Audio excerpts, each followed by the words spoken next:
सिर्फ भगवत प्राप्ति के लिए ही नहीं, बल्कि हमें समाज में जीने के लिए भी सत्संग की आवश्यकता है।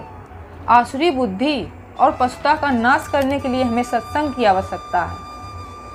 इसी विषय पर महाराज श्री ने आज हम लोगों को कुछ ज्ञान दिया है। उससे पहले दोस्तों, आप सबका हमारे चैनल क्रिएटिव मोटिवेशनल में स्वागत है। हमें तो लगता है कि सबको सत्संग सुनना चाहिए।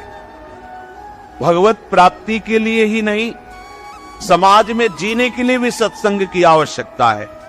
आसुरी बुद्धि पशुता का नाश करने के लिए सत्संग समर्थ है। ये देहाभिमान होने के कारण, देह भाव होने के कारण हमें अपने कर्मों का भोगना पड़ता है। अब हमको जो भगवान उपदेश कर रहे हैं कि इस कर्म जाल से कैसे मुक्त होना है, अब कोई ऐसा उपाय जो हम इन कर्मों के जाल से मुक्त हो सके। भगवान कह रहे हैं कि जो भी आपके द्वारा हो रहा है, पहली बात तो जो कर्म हो रहा है वो प्रमाणित होना चाहिए, गुरुजनों के द्वारा शास्त्र सम्मत। मनमानी आचरणों की यहां चर्चा नहीं। यहां जो है तस्मात् शास्त्रम प्रमाणम ते, आपका कोई भी कार्य बिना प्रमाण वाला नहीं होना चाहिए, मनमानी नहीं होना चाहिए। उसका प्रमाण किसी संत ने कहा है, आचार्य ने कहा है, गुरुदेव ने कहा है, भक्तों ने ऐसा कहा है, ऐसा हमारे बुजुर्गों ने कहा है, यह प्रमाणित होना चाहिए। अब उस कर्म का अनुष्ठान करते समय हमारे हृदय में लाभ की विशेष आकांक्षा होती है, उस कर्म की सफलता की विशेष आकांक्षा होती है। अगर आप प्रभु की इस वाणी को नहीं मानेंगे तो बहुत धोखा हो जाएगा हमसे, बहुत गलती हो जाएगी। जिसको लगता हो कि ये सुख दुख समय कृत्वा लाभा लाभो जया जयो, ये तो केवल विरक्तों के लिए भगवान कह रहे, ऐसा नहीं। देखो, सबको लाभ इसमें है। एक ना अति आवश्यक है। एक किसान है, हजारों रुपए लगा करके मेहनत करके, बहुत बड़ी मेहनत होती किसान की, बहुत मेहनत होती, बहुत बड़ा तपस्वी होता, वो जान नहीं पाता है अज्ञान की धरा में होने के कारण। जिस ठंडी में आप वस्त्र त्याग नहीं करना चाहते, पूरी रात रात पानी लगाता है गेहूं की खेती में, बड़ी मेहनत करता है। जब फसल काटने का समय आता है तो वर्षा और ओले हो जाते हैं, पूरी फसल नष्ट हो गई। कर्जा लेकर उसने खाद पानी लगाया था, बेटी का ब्याह करना है, बच्चों को पढ़ाना है, अब फसल नष्ट हो गई। कर्जा कैसे देंगे, परिवार का पालन पोषण कैसे करेंगे? इससे अच्छा है आत्महत्या कर लो। हम जिस कार्य में चलते हैं असफलता मिलती है तो हमको एक ही उपाय दिखाई देता है कि हम अपने को नष्ट कर लें। भारी मूर्खता। ये जो प्रभु उपदेश कर रहे हैं, सबके मंगल के लिए उपदेश कर रहे हैं।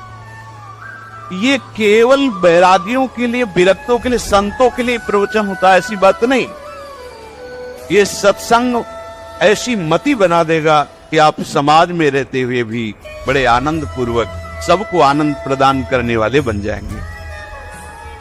ये जो जय और पराजय का, लाभ और हानि का, सुख और दुख का हमारे ऊपर प्रभाव पड़ता है, जब तक हम नाम जप करके अपनी बुद्धि को पवित्र करके समता में नहीं लाएंगे, तब तक बात बनने वाली नहीं। जगह जगह आप देखो, जगह जगह जहां कोई हारता है तहां वो निराशा अपने ऊपर ले आता है। हारना जीत का एक संकेत है। ऐसा मत समझो कि हारना पतन का संकेत है, नहीं। जो उत्साह संपन्न है, जो विवेकवान है, वो देखते हैं कि मैं कहां से हारा, कौन सा वो बिंदु है जहां मैं चूक कर गया। विवेकवान तुरंत उसे संभालते, आगे चलते। फिर हार होती तो फिर हमें आगे बढ़ना है, ना कि हमें शरीर नष्ट कर देना है, ना कि हमें इतना चिंतन बिगाड़ लेना कि डिप्रेशन में पहुंच जाए। हर परिस्थिति हमारे कर्म के अनुसार रची गई। अब हमको संभालना होगा, उस कर्म के प्रवाह में बहकर हमें नष्ट नहीं होना है। तुम अपने कर्तव्य कर्म करने के लिए कमर कस के खड़े हो, उत्साह संपन्न बनो, तुम्हें बिल्कुल पाप नहीं लगेगा। बस तुम एक काम कर लो, जय पराजय में समान भाव लाओ। जो आपने माना हुआ लाभ है, अगर हमारा पूर्ण नहीं हो रहा है तो हमें निराश नहीं होना। इस बार हमारा व्यापार सफल नहीं हुआ, इस बार अध्ययन हमारा ठीक नहीं हुआ, इस बार कृषि में हमें कमजोरी, अन्न की प्राप्ति नहीं हो पाई, हमारी खेती कमजोर हो गई। कुछ भी, कहीं भी, कैसे भी निराश नहीं होना। रात है तो दिन आएगा, आप धैर्य रखिए, प्रकाश होगा। अंधकार में उबिए नहीं और प्रकाश में फूलिए नहीं। अभिमान मत कीजिए, अंधकार आने वाला है, इसलिए सम इसको धारण कीजिए। छोटी छोटी सी अनुकूलता में बाधा पड़ने पर हम दुखी हो जाते हैं, हम विक्षिप्त होने लगते हैं, हम बहुत बड़े लाभ का त्याग कर देते।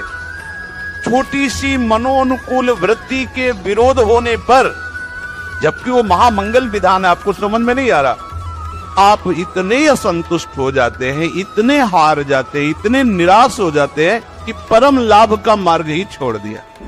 इसका तो ये था आज का प्रसंग दोस्तों।